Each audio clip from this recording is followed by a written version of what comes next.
Hello, I'm Peter Judd. I'm the Dean of Chelmsford and I'm the Dean of the Cathedral here. Well, shall we start with something mundane? The glass doors. The main entrance to the cathedral now has automatically opening glass doors. This has taken 4.5 years of struggle to reach this point, but I was determined to get there so that people would find it easier to get into the building. They're confronted by heavy, shut doors. It puts people off, but if they can see through and when they approach them they open, it gives the message we want. It's approachable, it's welcoming, it's inclusive. Over all these years we've done all kinds of things and basically that's it for the time being, yes. For our centenary in 2014, when the cathedral's 100 years old and the Diocese of Chelmsford is 100 years old, I'm hoping that we can commission from Mark Cazalet a piece of engraved glass to go in St. Seth Chapel opposite the engraving of St. Peter in St. Peter's Chapel. So that would be something to mark the centenary. Over there in the North Transept, just before I came here, the main organ was in that area, and so it wasn't a usable space. But when they moved the organ to the west, we put in a kitchen there, and that has been our social space since then. We can have all kinds of things there. So, for example, on Wednesdays, we now have a Welcome on Wednesday, which is a cafe set up for all sorts of people to come in, and the people who run it are specifically chosen so that if somebody wants to talk or needs a bit of help, they're there to listen. Also, on Thursday evening, all those people who are training for the ministry come and have their supper in the North Transept. They have their worship in our chancel and then they use our other buildings for their lectures. So we connect in with all the people who are training for ministry, which is really great. Well, I was thrilled about that because when I first came in 1997, I said in my sermon at the inauguration that Chelmsford was shortly to become a city because somebody told me, but I had no idea. And it caused a bit of a fuss at the time because people thought I knew something they didn't know, but I was just kind of being naive. And so when it actually happened, I was really thrilled. And what I think of this place, when I first came, this was a parish church cathedral, which meant that it didn't have a dean, it had a provost, because if you were a parish church cathedral, you had a provost. And the old cathedrals had a dean. And in the year 2000, they abolished all that. And they made all the cathedrals the same, and they made them run in the same way. So that kind of first and second class cathedrals thing was abolished. So I became a dean in 2000. And then to have Chelmsford as a city also helps to kind of lift the confidence, you know. So here we are in the second biggest diocese in the country, and here we are in the middle of a city, a cathedral city. It's all good. Well, I'm told that the letters patent for a city often get handed over in a ceremony involving somebody from the royal family. So I think they're working on that. What we're trying to do here, amongst other things, is be of help to our Bishop Stephen, who's already done 1 year. And we said to him right at the start, we'd really like to help in whatever we can in your ministry. And as he's gone along and come out with his ideas for the diocese, and it's not a new idea, but it's obviously one that the church keeps on having to remind itself about, the importance and centrality of prayer and the reading of the scriptures. And so we've taken that up from him and are trying to encourage everybody with all that. In my lifetime, it's incredible when I think when I was a student in Cambridge University, there was one computer and it was housed in a 4-story tower, and it was used mostly by mathematicians and scientists, and they had to book an appointment to use it, and often it was in the early hours of the morning because it got so hot, this machine, they had to keep switching it off till it cooled down. And if anybody told me then that everybody would have one on their desk, in their lap, in their pocket, you know, you wouldn't have believed it. But that's come about. And also, when I got here, the cathedral was barely computerized. And things like a website was thought to be a bit of a bird of paradise, if you like that kind of thing. Whereas now, the centrality of the website as a way of communicating with people and access is taken for granted and really, really important.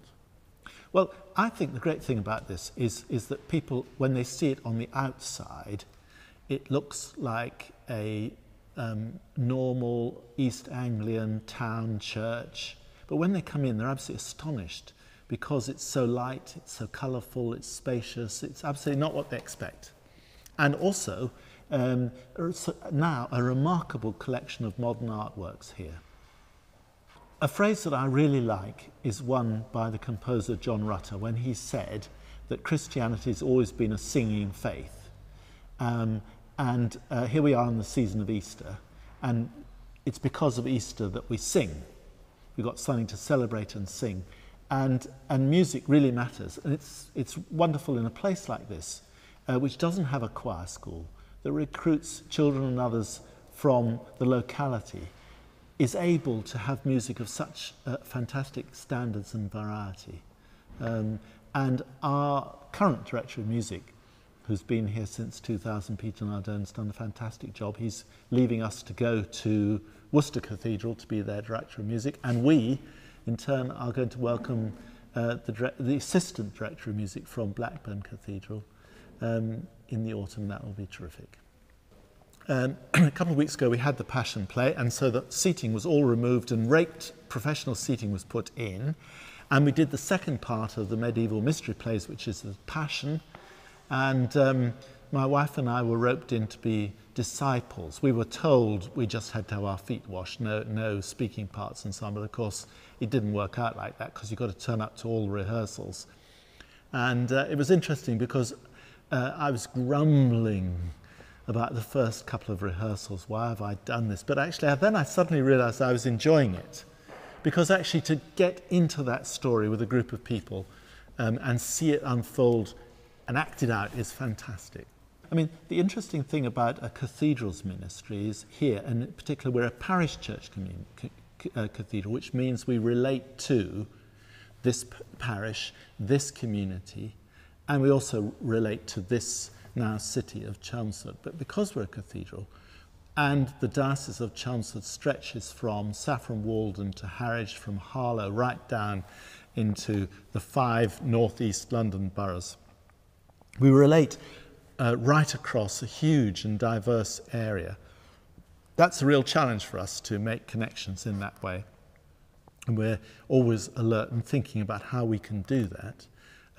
But it means that we don't just have a local connection, we have a connection right across the whole of Essex and East London. And people say that this diocese is like a little microcosm of the Church of England, in that everything in England you can find here in this diocese, from rural country parishes to multi-ethnic, multiracial, multi-faith centres like Newham. So, a remarkable place, really. I mean, when people visit this place, I often see them walking around, and for instance, I saw one person who was really looking carefully at the artwork, the Tree of Life by Mark Caslett and so on. And then I said to them, have you noticed the icons? And they hadn't, because they hadn't looked up. So the 4 huge icons up there, the icon on the other side of that arch, which is 12 feet tall, of the risen Christ, hadn't noticed them. So I was able to point those out. Now, it'd be really good if people could start to really appreciate and enjoy these things. I think sometimes people don't realise they're new and take them for granted, but that's been a real pleasure to commission these works of art and to work with the artists to produce things. And it's partly one of the reasons why I suspect people don't notice them is because they fit so well that they assume they've been there for generations. And And so it's a bit of a surprise when you tell them they've only been there for 6 months. The icon of the ascended Christ, the other side of that arch, is 12 feet tall. And just before it was due to be delivered, I rang up the people who'd made it and said, do you think it's going to get in the doors? And there's a bit of a worry, and it just did squeeze in the door by about 6 inches. And we'd arranged for a cherry picker to lift it up. And when the artist saw the cherry picker, she said it isn't big enough. The builder said it was. Anyway, so they put the icon into a kind of harness, and then 2 of the workmen went up in the cherry picker with it. Once they got to the top, it stalled, and they were stranded up there. And it took quite a long time to get the whole thing to work and to bring it down again. So the next thing they decided only one person would go up with it, and they went up. And what they found was that the wall at the top there isn't flat. So the connecting bars were fixing on one side of the icon but not on the other. So it just simply wasn't safe. So down it came again. And then they went off and got some bigger bolts and they stuck bigger bolts in.